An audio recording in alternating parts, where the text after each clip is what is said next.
اعوذ باللہ من الشیطان الرجیم بسم اللہ الرحمن الرحیم الحمدللہ رب العالمین باری الخلائق اجمعین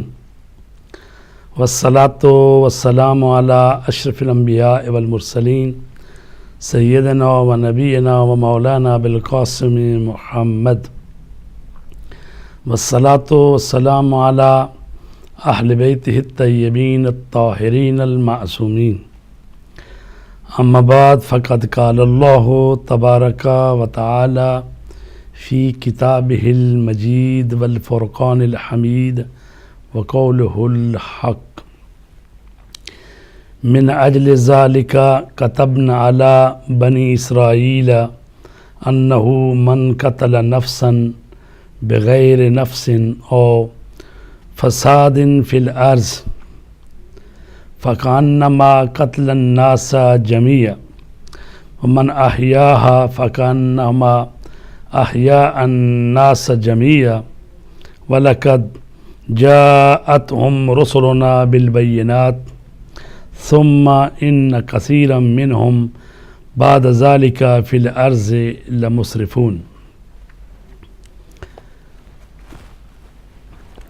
ترجمہ ان آیات کا، اور اسی وجہ سے ہم نے بنی اسرائیل پر یہ حکم مقرر کیا کہ جس نے کسی ایک انسان کو قتل کیا جبکہ یہ قتل خون کے بدلے میں یا زمین میں فساد پھیلانے کے جرم میں نہ ہو تو گویا اس نے تمام انسانوں کو قتل کیا، اور جس نے کسی ایک کی جان بچائی تو گویا اس نے تمام انسانوں کی جان بچائی۔ اور تحقیق ہمارے رسول واضح دلائل لے کر ان کے پاس آئے، پھر اس کے بعد بھی ان میں سے اکثر لوگ زمین میں سرکشی کرنے والے۔ عزیزان گرامی، آپ پروگرام ملاحظہ فرما رہے ہیں مذاکرہ، اور آج جو ٹاپک ہے وہ قتل ناحق ہے، اور یہ اس لیے ہم نے آج یہ موضوع رکھا ہے کیونکہ 2 دن پہلے آپ کو معلوم ہے کہ پاکستان میں پشاور کے ایک سکول میں، جو کہ آرمی پبلک سکول تھا، اس میں طالبان نے اپنے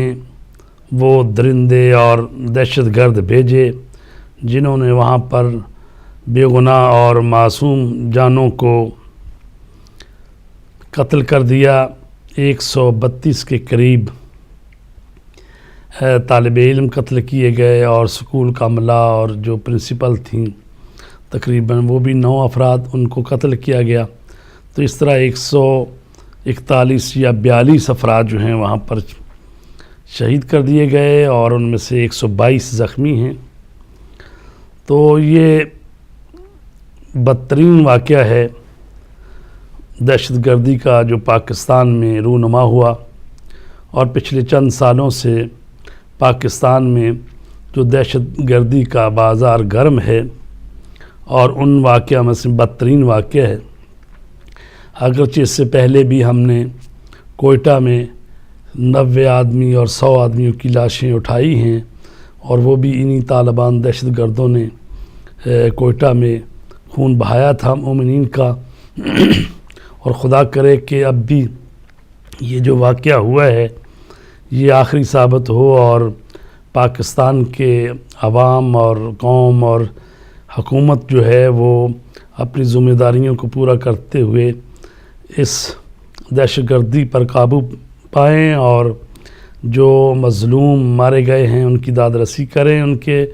لواحقین کی، اور پھر وہ جو نظام اسلام ہے کہ قتل کا بدلہ قتل ہے اس کو نافذ کیا جائے۔ اور کتنے افسوس کی بات ہے کہ یہ 2008 سے پاکستان میں سزائے موت جو ہے اس پر عمل درآمد نہیں ہو رہا، جبکہ قرآن مجید کا حکم ہے کہ جس نے ایک انسان کو بے گناہ کو قتل کیا اس نے پوری انسانیت کو قتل کیا، اور فرمایا گیا ہے کہ آنکھ کے بدلے آنکھ، اور کان کے بدلے کان، اور ناک کے بدلے ناک، اور نفس کے بدلے نفس۔ تو لہٰذا اس پر عمل نہیں کیا گیا تو ہم دیکھتے ہیں کہ 1000 سے زیادہ دہشت گرد جو پاکستانیوں کی جیلوں میں موجود ہیں اور ان کی سزا پر عمل درآمد نہیں ہوا، جس کی وجہ سے ان کے حوصلے بہت بلند ہیں، اس لیے کہ پچھلے 6 سالوں سے، اور خداوند عالم ان سے بھی حساب لے گا۔ اس سے پہلے وہ جو حکومت تھی اور آصف زرداری صاحب صدر تھے، اور اب یہ حکومت ہے، انہوں نے بھی تقریباً 1.5 سال سے زیادہ ہو گیا ان کو آئے ہوئے، انہوں نے بھی اس پر عمل درآمد نہیں کیا، تو جس کی وجہ سے دہشت گردوں کے حوصلے بلند ہیں، اور اب انہوں نے پابندی ہٹائی ہے۔ خدا کرے کہ اس پر عمل درآمد ہو صحیح طرح، اور جتنے بھی مجرم ہیں جنہوں نے بے گناہ انسانوں کا خون کیے ہے وہ اپنے کیفر کردار تک پہنچیں۔ تو جس آیات کی تلاوت ہم نے کی ہے وہ سورہ مائدہ کی آیت نمبر 32 ہے، جس میں ارشاد فرمایا گیا ہے کہ ہم نے بنی اسرائیل پر یہ حکم مقرر کر دیا کہ جس نے کسی ایک انسان کو قتل کیا، جبکہ یہ قتل کے بدلے میں نہ ہو یا زمین میں جو فساد پھیلانے والے ہیں ان کا نہ ہو، کہ جرم میں نہ ہو، تو گویا اس نے، چونکہ جو قتل کرتا ہے اس کو تو اس کے بدلے میں قتل کیا جانا چاہیے، اور جس نے زمین میں فساد پھیلایا ہے اور فساد فی الارض کے جو مجرمین ہیں ان کو بھی قتل کیا جاتا ہے۔ لیکن اگر یہ 2 چیزیں نہ ہوں تو بغیر کسی جرم کے کسی کو قتل کر دیا جائے تو پھر ایسا ہی ہے جیسے ایک انسان قتل نہیں ہوا بلکہ پوری انسانیت کو قتل کر دیا گیا۔ اور اسی طرح فرمایا کہ اگر کسی نے ایک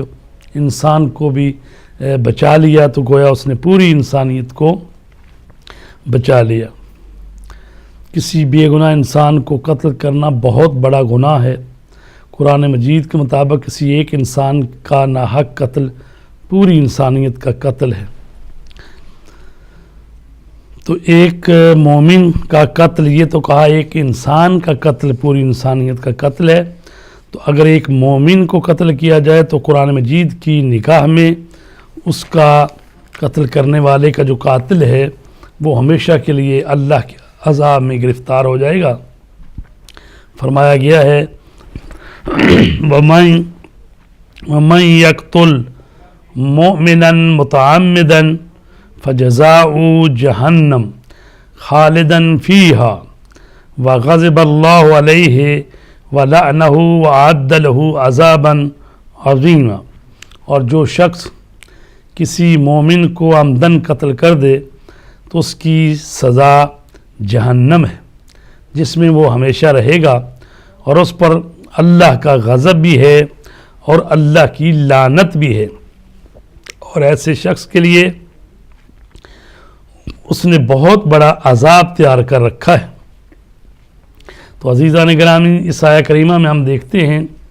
کہ 5 قسم کے عذاب کی دھمکی دی گئی ہے۔ پہلی چیز جہنم، دوسری چیز جہنم میں ہمیشہ رہنا، خلود، تیسری چیز ہے غضب الہی، چوتھی چیز ہے اللہ کی لعنت، اور 5ویں چیز ہے عذاب عظیم۔ تو واضح رہے کہ کافروں کے لیے دائمی جہنم کا عقیدہ اسلام کی مسلمات میں سے ہے، یعنی اگر کوئی ایمان کی حالت میں دنیا سے جائے گا تو اپنے گناہوں کی وجہ سے جہنم میں جائے گا، تو ہمیشہ کے لیے نہیں ہے، خواہ قتل نفس یا دیگر گناہوں کی وجہ سے ہو۔ اس لیے آیت کے معنی میں کئی وجوہات بیان کی گئی ہیں، ان میں سے ایک یہ ہے کہ ہمیشہ کے لیے جہنم اس لیے ہے کہ مومن کو جو قتل کر رہا ہے وہ اس لیے قتل کر رہا ہے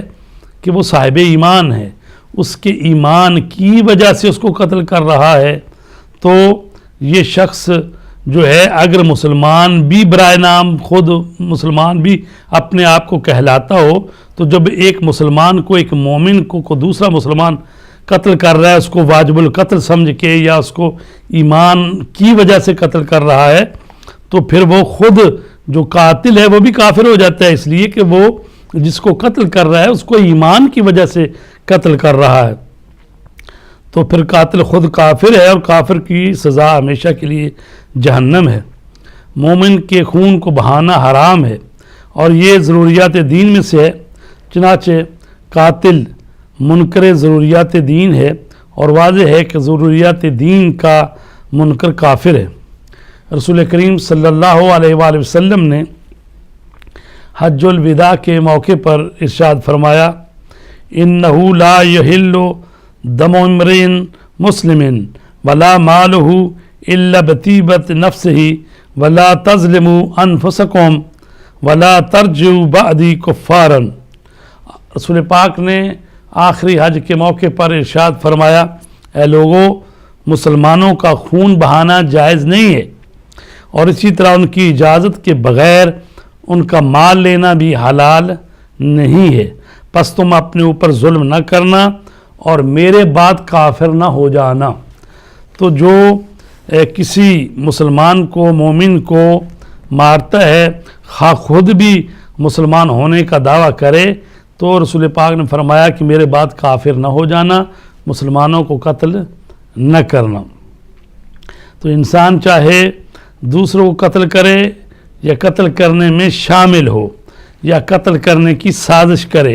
یا اپنے آپ کو قتل کرے، یہ سب حرام ہے اور گناہان کبیرہ میں سے ہیں اور اس کی سزا جہنم ہے۔ حتیٰ کہ خودکشی کرنا، اپنے آپ کو مارنا بھی حرام ہے۔ اسلام نے جس طرح دوسرے انسانوں کے قتل ناحق کو حرام قرار دیا ہے، اسی طرح خود اپنی جان لینے کی بھی سختی سے منع کیا ہے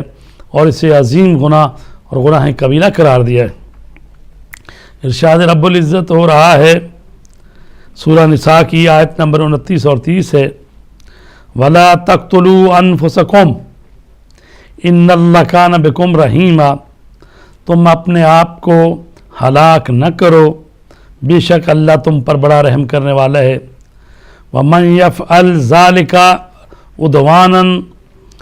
وَظُلْمًا فَسَوْفَ نُصْلِيهِ نَارًا۔ جو یہ کام کرے گا ظلم اور زیادتی سے ایسا کرے گا، فَسَوْفَ نُصْلِيهِ نَارًا، تو ہم اسے جہنم میں پھینک دیں گے، اس کی آگ میں جھلسا دیں گے۔ وَكَانَ ذَلِكَ عَلَى اللَّهِ يَسِيرًا، اور یہ کام اللہ کے لیے آسان ہے۔ تو فرمایا گیا ہے کہ تم خود کو بنا حق قتل نہ کرو، چونکہ تمام مومنین حقیقت میں ایسے ہی ہیں جیسے نفس واحدہ، پس اپنے نفسوں کو قتل نہ کرو یا کہ خودکشی نہ کرو۔ جو کوئی ظلم اور تعدی کرے گا اور دوسرے پر تجاوز کرے گا یا خود کو قتل کر کے اپنے اوپر ظلم کرے گا، اس کو عنقریب جہنم میں ڈالا جائے گا اور یہ بات اللہ کے لیے آسان ہے۔ بس اسلام کی نگاہ میں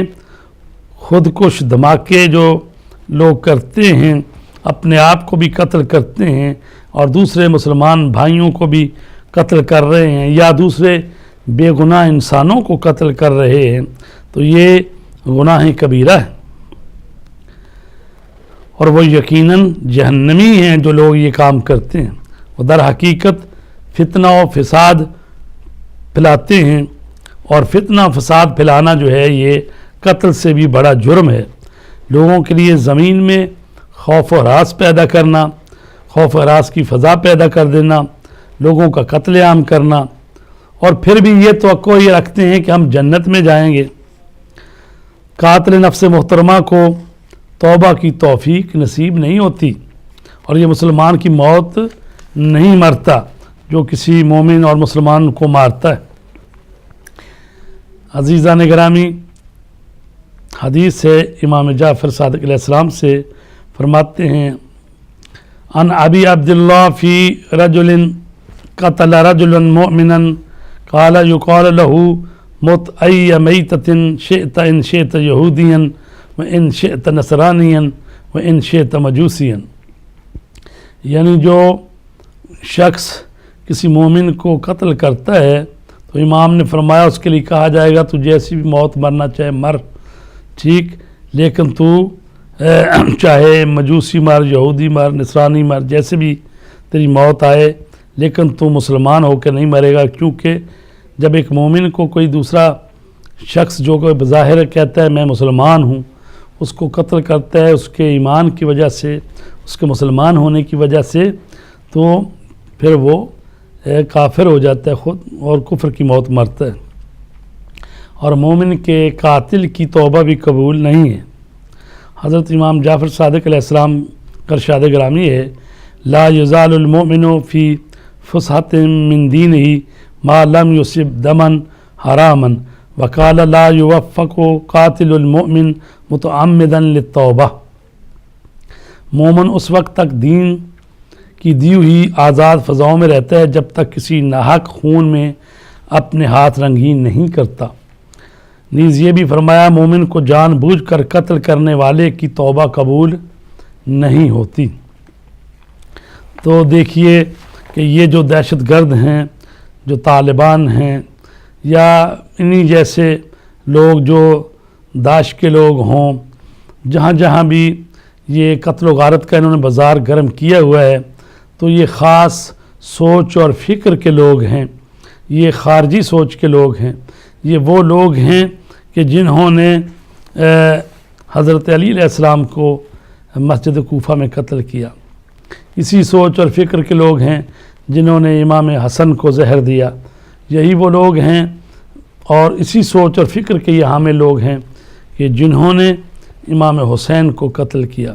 اور ان کے بچوں کو قتل کیا، اور چھوٹے چھوٹے بچوں کو کوئی 13 سال کا، کوئی 6 مہینے کا، کوئی 11 سال کا، اور دنیا یہ کہتی تھی کہ یہ کیسے ہے کہ 6 مہینے کے امام حسین کے بچے کو قتل کر دیا۔ اب دیکھیں کہ یہی سوچ اور فکر کے لوگ ہیں، کس طرح انہوں نے پشاور میں چھوٹے چھوٹے بچوں کو قتل کیا ہے۔ 5 سال کی بچی جو پہلے ہی دن داخلہ لینے کے لیے وہاں پر گئی اسکول میں، اس بچی کو قتل کر دیا گیا، چھوٹے چھوٹے بچوں کو قتل کر دیا گیا ہے۔ تو یہ کس سوچ اور فکر کے حامل لوگ ہیں؟ یہ وہی خارجی فکر اور سوچ کے حامل ہیں کہ جن کے لیے انسانیت کوئی معنی نہیں رکھتی۔ یہی وہ لوگ ہیں جنہوں نے شام میں بربریت کا مظاہرہ کیا، یہی وہ لوگ ہیں جو عراق میں قتل و غارت کر رہے ہیں، اور اسی سوچ اور فکر کے حامل یہ لوگ ہیں جو پاکستان میں پچھلے کئی سالوں سے دہشت گردی کا بازار گرم کیے ہوئے ہیں، اور 60,000 کے قریب انسانوں کو انہوں نے قتل کیا ہے۔ اور افسوس اس بات کا ہے کہ ابھی بھی کچھ لوگ ایسے ہیں جو ان کے لیے ہمدردی رکھتے ہیں۔ ہمارے ساتھ ایک کالر ہے میرے خیال، جی، تو دوبارہ آپ کال کر سکتے ہیں، اور عزیزان گرامی آپ اس پروگرام میں کال کر کے اپنا اظہار نظر کر سکتے ہیں جو پاکستان میں دہشت گردی ہوئی ہے اس کے متعلق۔ جی السلام علیکم۔ وعلیکم السلام، السلام علیکم مولانا۔ جی بس آپ کو جی مولانا، آپ بہت پیاری بات کر رہے ہیں، قتل ناحق آپ کا ٹاپک ہے۔ میں آپ سے سوال یہ کرنا چاہتا ہوں کہ آپ مجھے یہ بتائیں کہ جو یہ قاتل آئے تھے، یہ تو ایک پپٹ ہے، ایک سامنے جو ہے ایک پتلی کی حیثیت رکھتے ہیں، جو ان کے پیچھے ہیں، جو ان کی ڈوریاں لاتے ہیں، جو ان کو پیسے دیتے ہیں، جو ان کو اسلحہ دیتے ہیں، اور وہ لوگ جو ان کے ظلم کو دیکھ کے خاموش بیٹھے ہیں، اسلام ان کے متعلق کیا کہتا ہے؟ پلیز ذرا یہ بھی بتا دیں، آپ کی مہربانی ہوگی۔ جی ٹھیک ہے، ضرور انشاءاللہ۔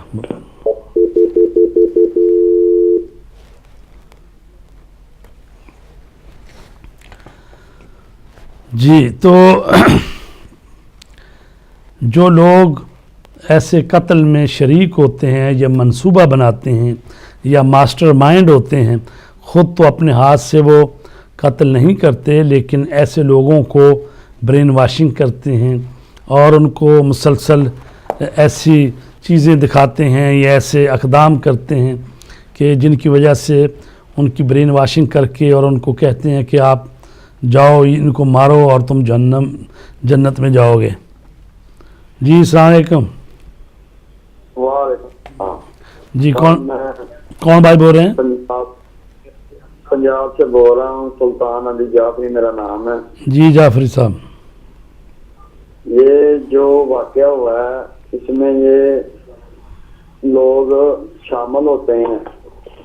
یہ ان کا کیا انجام ہونا چاہیے بعد میں اگر ان کے خلاف بھی انکوائری ہو، یا یہ جو ساتھ دے رہے ہیں ابھی تک خاموش ہیں، یہ جو لوگ پھر بھی ان کا ساتھ دے رہے ہیں، اسلحہ آ رہا ہے جا رہا ہے، ان سب کو پتہ ہے، پھر بھی یہ کارروائی نہیں کرتے، ان کا کیا انجام ہونا چاہیے؟ یہ شکریہ بتا دیں آپ۔ جی ٹھیک ہے، شکریہ جی۔